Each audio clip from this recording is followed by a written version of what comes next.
Assalamualaikum warahmatullahi wabarakatuh. Selamat pagi, selamat siang, selamat sore, dan selamat malam. Selamat bergabung di mata kuliah Arsitektur Kawasan Pesisir. Nah, di materi kali ini kita akan membahas tentang arsitektur kawasan pesisir yang ada di Nusantara. Materi ini dibuat oleh Ibu Muklisyati Safiah, di mana akan disampaikan melalui video ajar oleh saya. Konsep arsitektur masyarakat pesisir mampu menampilkan suatu kaleidoskop perbedaan bentuk dan tradisi teknologi yang mencerminkan keanekaragaman daerah dan kekayaan warisan sejarah. Rumah tradisional yang mendiami kawasan pesisir pantai di seluruh Nusantara mempunyai bentuk-bentuk unik yang merupakan cerminan identitas lokal. Nah, menurut Watterson pada tahun 1990, beliau mengemukakan bahwa keanekaragaman rumah tradisional yang ada di Nusantara memiliki nuansa seni yang tinggi dan persamaan filosofi dan kaya dalam arsitektur. Nah, selanjutnya pada 2000 tahun sebelum Masehi, zaman prasejarah yang belum dikenal adanya tulisan, bangsa Austronesia menjejakkan kakinya pertama kali di Nusantara, dikenal sebagai kaum pelaut yang tangguh. Pengenalan laut awal mulanya ketika mereka sampai di daerah Tonkin, yang merupakan daerah pusat penyebaran kapak persegi. Nah, dari sinilah kemudian bangsa Austronesia tersebut akrab dengan laut dan ahli membuat perahu, terutama yang bercandik. Mereka berlayar ke Malaysia bagian barat, Sumatera, Jawa, Bali, Kalimantan, Filipina, Taiwan, dan Jepang. Kemudian pengaruh perahu pada masyarakat pelaut terlihat jelas dengan adanya bangunan di atas perahu, rumah, dan tempat ibadah mereka. Pada awalnya terlihat pada pemanfaatan kayu-kayu bekas perahu sebagai material konstruksi. Nah, kemudian bahkan bekas perahu dialihfungsikan sebagai rumah di darat. Selanjutnya tercermin dalam bentuk lambang-lambang atau simbol-simbol sebagai pelindung. Bentuk perahu upacara yang disimpan di tengah desa seperti pada bentuk rumah Toraja. Pada ujung atap diberi ragam hias mirip bentuk kuda, burung enggang, atau jenis burung lainnya, dan motif-motif binatang yang biasanya ditempatkan pada haluan dan buritan perahu upacara. Bangunan berbentuk menyerupai lambung kapal seperti bangunan masyarakat Batak dan Pasemahan di Sumatera. Bentuk bangunan dengan atap melengkung ke atas dengan sangat ekstrim, mirip dengan lambung perahu upacara yang melengkung pada haluan dan buritannya. Kemudian ada pula bangunan berbentuk menyerupai perahu layar, di mana terdapat pada rumah masyarakat suku Lio yang ada di Flores. Bentuk atapnya menjulang tinggi bagaikan layar perahu yang sedang terkembang, kemudian tiang utama penyangga bubungan dinamakan tiang layar. Bentuk bangunan menyerupai lantai yang dipikul oleh dua perahu yang disatukan. Biasanya seringkali kita temui di Flores Tengah, bentuk perahu lesung, sejenis perahu penangkap ikan yang selalu berjumlah dua, satu sebagai perahu utama dan satunya lagi sebagai pelengkap. Di antara keduanya diletakkan lantai anyaman yang dipakai sebagai tempat menaruh ikan hasil tangkapan. Jadi kalau kita lihat di gambar yang ada di slides ini, kan ada bagian ujung yang terlihat seperti melengkung itu. Nah, di antara bentuk lengkung yang seperti bentuk ombak satu dengan yang sebelahnya itu biasanya dilengkapi dengan anyaman yang berfungsi sebagai penadah begitu ya. dari hasil-hasil ikan tangkapan. Biasanya seperti itu. Kemudian ada pula bangunan dengan bentuk ornamen yang menyerupai perahu yang ditempatkan di atas bubungan. Ini adalah rumah suku Nage yang ada di Flores. Bentukan ornamen biasanya terdapat pada bentuk atap perisai atau limasan. Ornamen diisi hiasan dari daun berbentuk rantai dan anting-anting. Nah, ini fungsinya adalah sebagai sajian kepada roh-roh agar melindungi bayi yang baru lahir. Ini ada kepercayaan dari suku Nage begitu. Selanjutnya ada bangunan dengan bubungan berbentuk menyerupai perahu di Tanimbar. Bubungan atap dibentuk melengkung pada bagian ujung dibuat mencuat ke atas serta dihiasi dengan ukiran burung atau reptil. Hal ini merupakan salah satu cara yang umum digunakan untuk menampilkan perlambangan perahu sebagai simbol perlindungan. Bangunan dengan atap menyerupai perahu upacara yang disimpan di darat yang diletakkan terbalik di Manggarai, Flores Barat. Atap seperti ini biasanya mempunyai dasar atap perisai atau limasan, kemudian kedua ujungnya diberi hiasan sepasang kayu berukir dan dibuat menonjol di atas atap. Menurut Jauhari, ada yang menyebutkan sebagai perlambang tanduk kerbau. Nah, bentuk kayu berukir seperti bentuk sebuah dayung, biasanya dapat dijumpai di Samoa dan Fiji. Kemudian selanjutnya, tata ruang desa yang berpola lonjong telur atau setengah lingkaran yang saling berhadapan menyerupai perahu di Desa Todo, Manggarai, Flores Barat. Pola tata ruang desa menggambarkan sebuah perahu besar yang terlihat jelas dalam organisasi ruang dan masyarakat. Penanda lainnya, arah bubungan diorientasikan ke laut. Kemudian ada pula tempat pertemuan berbentuk menyerupai perahu yang terdapat di Ambon, Kepulauan Maluku. Ekspresi perahu terlihat pada pengaturan ruang dan penempatan sisi haluan dan buritan.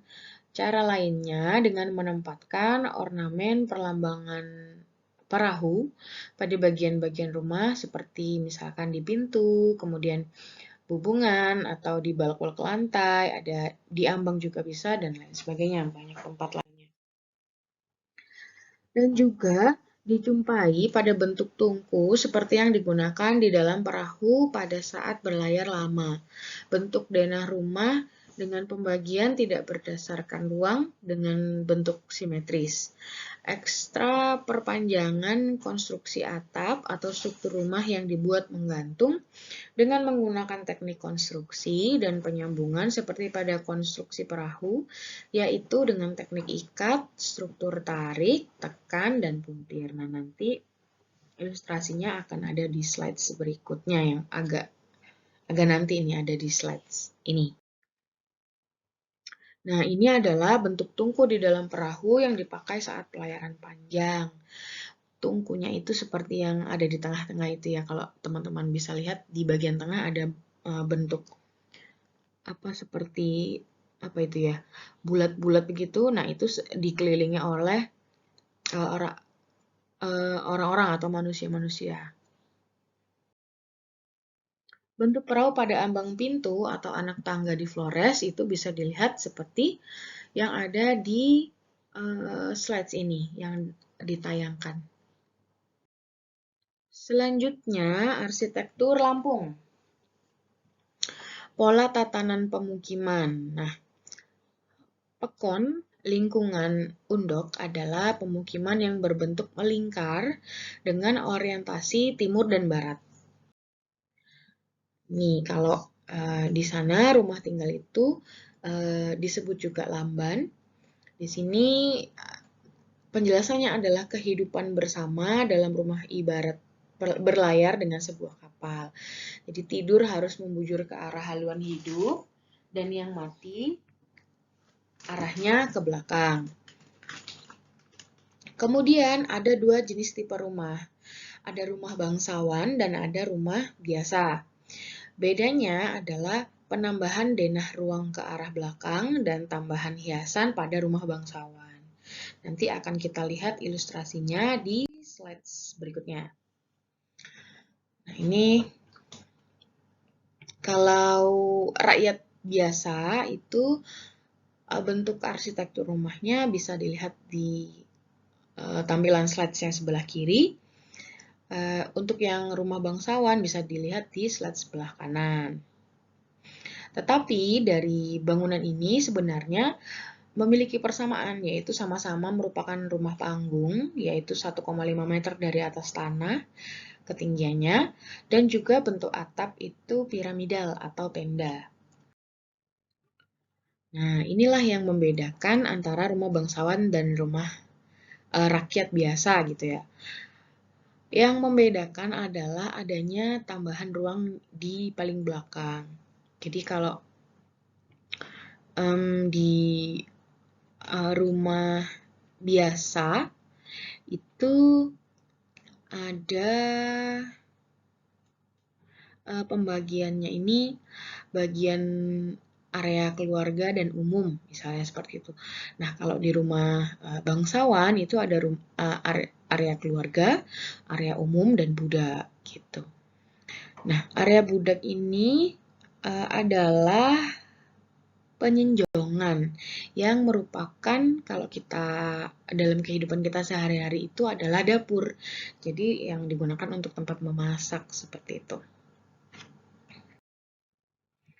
Bagian atap. Nah, ruang atap sebagai perlambang dunia atas dengan intinya ruang panggar atau loteng konsepsi alam atas yang digambarkan pada kain adat sebagai jenis burung, gambar nenek moyang berupa roh, pucuk-pucuk pohon hayat, dan disimbolkan dengan warna merah. Kemudian bagian netral rumah berpusat pada ruang halunan.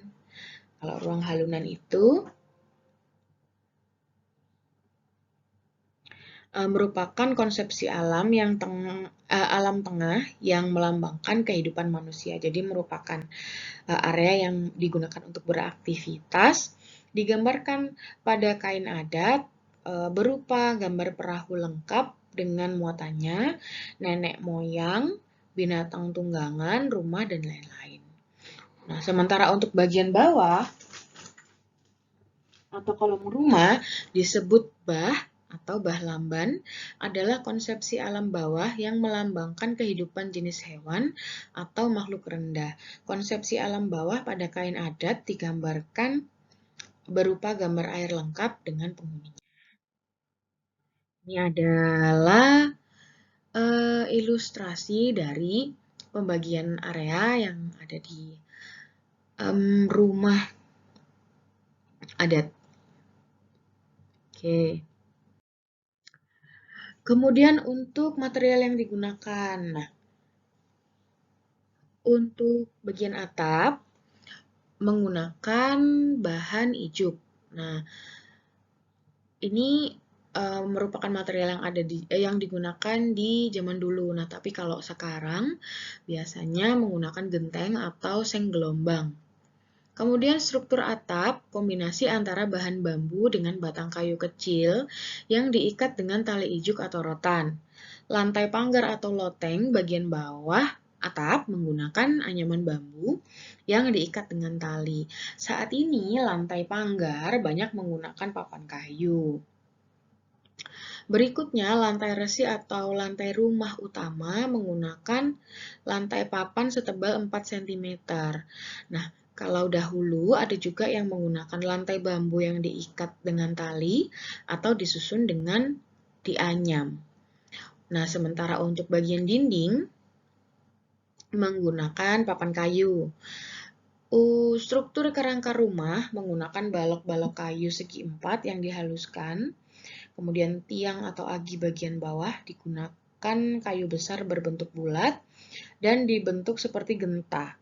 Pada bangunan baru tiang-tiang dibuat lebih kecil dan berbentuk persegi. Untuk konstruksinya bisa dilihat di ilustrasi gambar ini. Jadi sistem ikat, kemudian overstack atap, balok konsol ujung lantai, dan konstruksi pasak pengaku balok kolom itu seperti yang ada di gambar paling bawah sebelah kiri. Sementara untuk hubungan konstruksi balok dan tiang pada lamban dengan pasak bisa dilihat di gambar bawah yang sebelah kanan.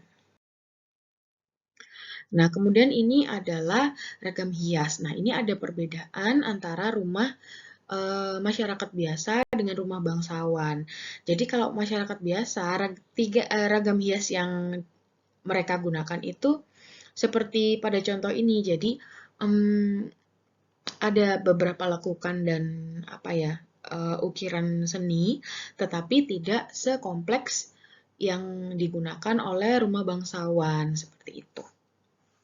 Nah, saya rasa sekian yang dapat saya sampaikan dalam pertemuan kali ini. Apabila ada kekurangan, mohon maaf sebesar-besarnya. Semoga materi ini dapat dimanfaatkan sebagaimana mestinya. Terima kasih sudah menonton. Saya akhiri video kali ini. Wassalamualaikum warahmatullahi wabarakatuh.